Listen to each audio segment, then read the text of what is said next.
It's so true. God has been doing so much in me this year, even through all the crazy and the messy. God has been so good and so faithful. And I want to share a little bit about my story this year. I want to open up with the scripture that I just lean on all the time. And it's trust in the Lord with all of your heart and lean not on your own understanding, but in all your ways acknowledge him and he will make your path straight. And that's Proverbs 3, 5, and 6. And, looking at that where it says he will make your path straight, I believe that, our paths, our paths sometimes are crooked, right? And he will align and position us if we allow him. I'm going to be speaking on just trusting God anyway, trusting God no matter what. And, trusting is not easy. I think a lot of us on here will, can agree with that, right? It's hard. It's hard to trust God with, even though we know he is almighty and he is so good, sometimes, during the hard, it's hard to be able to lay our children down at his feet. It's hard to lay burdens down at his feet without picking them back up constantly.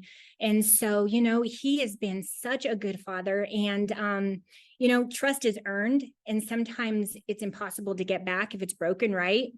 But the closer you get to God, you realize how faithful he is. You realize how good he is. He's so merciful. He's so kind. He's so gentle. He is so easy to trust. Trust the closer you lean into him. Trusting God is a privilege. I want to take you on a journey of my life for the last 7 years. Sort of a timeline, if you will. It's kind of, I'm going to break it down. I'm going to try to go through this really quick, but, just to see how faithful God has been in my life. I mean, yes, before that, I could go all the way back, but, back in 2016, my dad passed away from Alzheimer's and dementia. That was really hard. That was a very difficult time. But before I could even grieve my dad, the loss of my dad, my mom began to decline, like instantly, like that next week. And it was just crazy, crazy stuff. And I don't want to go completely crazy into that. This happened out of nowhere. She wasn't sick. But it was just crazy, crazy stuff. About a week after that, she no longer believed he passed away. She would go out in the middle of the night looking for him. I would get calls constantly from officers saying, your mom is out looking for your dad. She would go try to pick up his prescriptions. Just crazy stuff. She would, she honestly thought that he was alive, but he left her for another woman. So she lived every single day in brokenness. And soon after that, we realized that she was also diagnosed with dementia and Alzheimer's. And it was a tough year, that year of just, she would misplace things. And so it was just that constant battle of trying to take care of her, trying to grieve for my dad and everything else in life. 2018, I was rescued. I found the gift of Optavia and I began my journey. And you know what that did to me mindset wise, wow. Up to this point, I've lost 63 pounds. I've gotten off 3 medications. I'm so grateful. But truly, truly the community, the program, it saved my life. I will forever be grateful. 2019 was another tough year, still walking through issues with my mom, but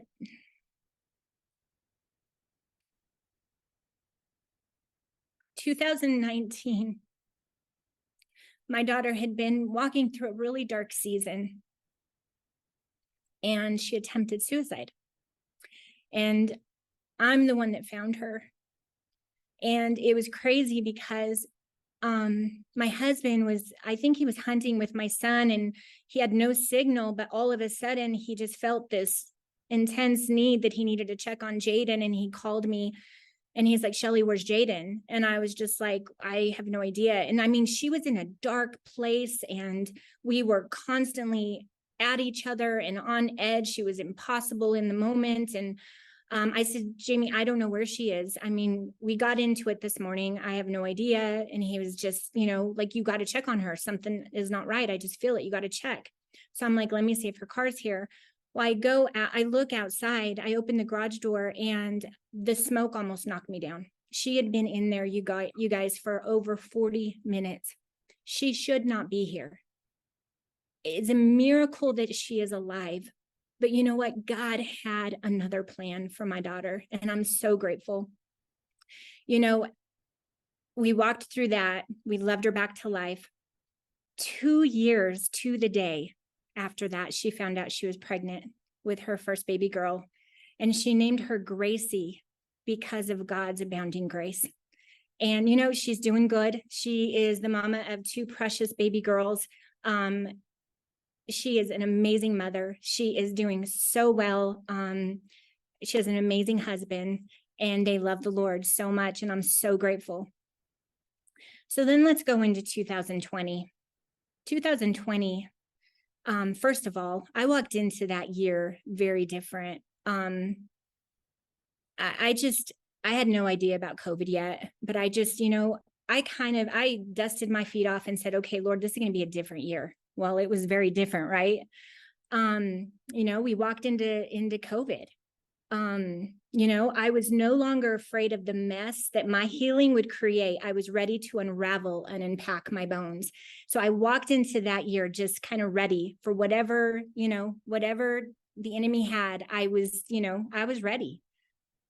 And, this is the year that God really, really began to work on me.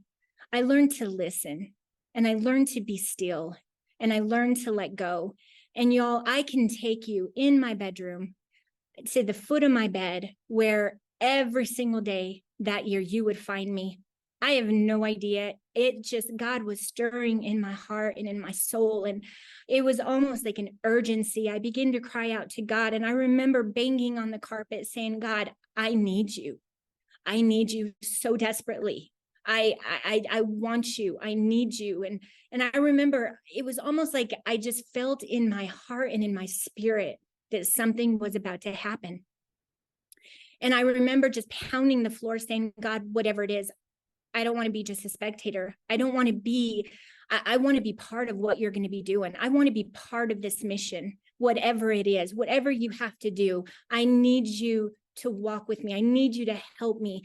And you know what? That whole year was just a year of hunger and desperation. And God was awakening something in me. My trust in him was being born. I was so desperate for more of him. I was so ready for it, and I welcomed it. And I learned to say, but God, no matter what, I trust you. Okay, so then we go into, and during this time, Mom was declining, and that was hard. Visiting her would cause such depression, such anxiety.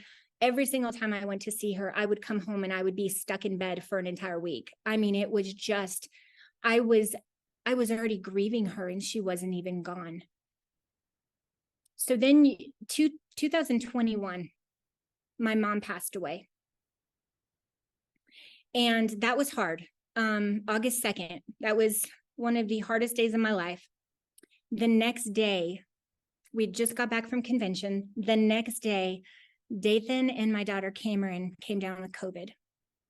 The day after that, Jamie came down with COVID. So here I am trying to be, they're quarantined. My mom just passed away. I can't be around them because I needed to go to her funeral. I was doing all the things, right? And so, walking through that alone, it was so difficult. The day we buried my mom, I came home only to find Jamie so sick from COVID. He had taken such a turn just within about a 12-hour period where he was not even coherent. He was, and I have to share this story because it's crazy. In my spirit, I knew that I shouldn't take him to the hospital. And I just knew in my spirit, but I didn't know what else to do. I mean, he was so bad. His oxygen level, his heartbeat level or heartbeat were so, so low. And, I was in contact with the doctor. I literally got, my kids helped me carry him to the car. We got him in. I was like literally having this conversation, like screaming practically, Lord, I don't know what to do. I need you to speak. I don't know what to do. I don't know where to go. I don't want to take him to the hospital, but God, I need direction. Pat Schatzline gives me a call right there. And he said, I don't know where you are, but don't take him to the hospital. I don't even remember if he knew what was going on. And I was just like, wow, Lord, that was confirmation. Thank you. So then I was like, okay, Lord, well, what do I do? Do I just take him home? So we get him home, we get him on oxygen. And, the next couple of days, I did not think he was going to make it. He could not sit up. He was incoherent. I kept checking constantly, and then I had a moment where I feel like all of 2020 was preparing me for so much, right? And I got angry. I got this holy anger just began to stir up. And I remember I ran up to the front door and I opened the door, and my daughter Cameron's looking at me like, you're crazy. What are you doing? And I start screaming at the top of my lungs, get out of here, you foul spirit. You are not welcome here. Get out of this house. And I went into our room, and I remember pulling down the covers, and I began to anoint him with oil, and I began to pray, and I began to just seek God and cry out and just say, God, there's more. You're not finished with him. This isn't it. This isn't it. And you know what, just long story short, after that prayer, I kept checking on him. His heartbeat began to elevate. His oxygen began to elevate. Within a couple days, he was sitting up. He was, it took him a while to regain strength. He had lost like 18 pounds in like a few days. And, so there was another miracle, right? About 2 weeks after that, and I'm getting somewhere with all of this, you guys, but about 2 weeks after that, we find out that they spot some spots on his lungs. And the doctor pretty much told him, this doesn't look good. I would probably say it's stage 4 cancer. And so pretty much diagnosed him right there. He did not tell me for 3 days. He was scared to death. So nonchalantly, one day he tells me, and we go to prayer, and we're just believing God for miracles. God, you've done it once, you can do it again. And so anyway, we went back. All the spots were gone. You could see the little grooves where they had once been. But you know what? God is so good and so faithful. So then we go into 2022. Business kind of takes a hit, right? I think for a lot of us. We had to put off building our dream home. And, Jamie is in chronic pain from his back at this point. And then going into 2023, again, more hungry for God, spending time every day. I made a commitment. I'm going to get in your word every single day, Lord.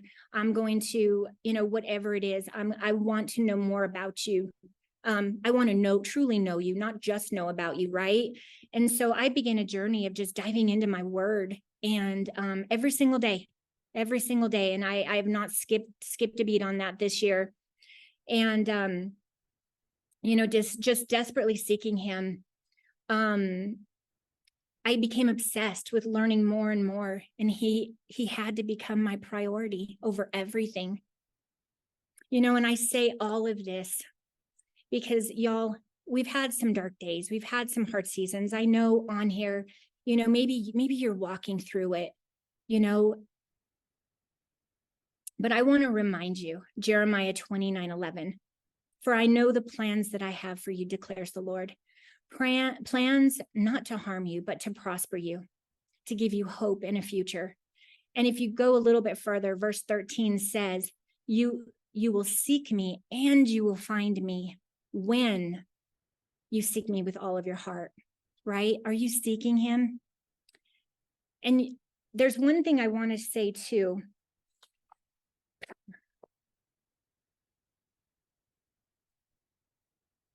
There's something that I read the other day, and man, it just shook me to the core.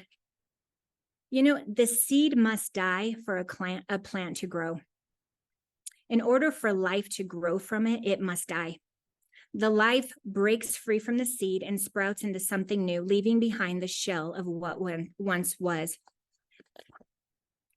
You know, I noticed, I'm reading this, but it says at first I thought this might mean I wasn't providing enough water for them because, you know, this person noticed that, you know, immediately they were responding to large amounts of rain. After inquiring, though, I learned the atmosphere during a storm is rich in nitrogen, an element that plants long for. And this is what they respond to as they continue to ascend from the ground. Y'all, whatever season you find yourself in, whether it be a time of deficiency or of harvest, I would ask you to consider the natural cycle of life that comes from loss, right? And a lot of you, you know, maybe you're grieving, you know, some loss of maybe in business or whatever it is, you know. I'm almost done here. I'm about to close. But, you know, one thing, let's see. You guys, there's no joy in the quit. You know what? You're still here. You haven't aborted the mission. I know you're weary. Maybe some of you have wanted to wave that white flag. But you know what? Easy was never the promise. Victory was. The other day, and in closing, the other day I was on a walk. And it was actually November 11th. And, you know, as I was walking, I was praying, I was having a time with the Lord. I had my hands up. I was probably looked like a crazy person, but I was walking and I really felt like the Lord spoke to me and he said these words. He said, you are going to see miracles when the entire world is falling apart. And you know what? That excited me. And I remember calling Jamie and I'm like, Jamie, oh my gosh, you know, this is what I really felt in my spirit. He starts screaming and hollering, going, Shelly, I was in prayer. He was driving somewhere on a ministry trip. He's like, God spoke those very, very same words to me. And so y'all, we are going to be seeing miracles when the entire world is falling apart. But you know what? We have to stay close. We have to stay close enough that we could hear his whisper. We have to stay covered. We have to stay so close to our Jesus, right? I believe breakthrough is coming, even in all of this mess, even in these crazy, crazy seasons. I had to believe that breakthrough is coming. You know, breakthrough is usually often on the other side of breakdown, right? So if you're having a breakdown, get ready, y'all. Breakthrough is coming. And, you know, one last thing. And this is from the late Steve Heel. It's a quote. It is during the raging battle that the soldier is tested. During these times we must trust. It's called the making of a man or woman of God.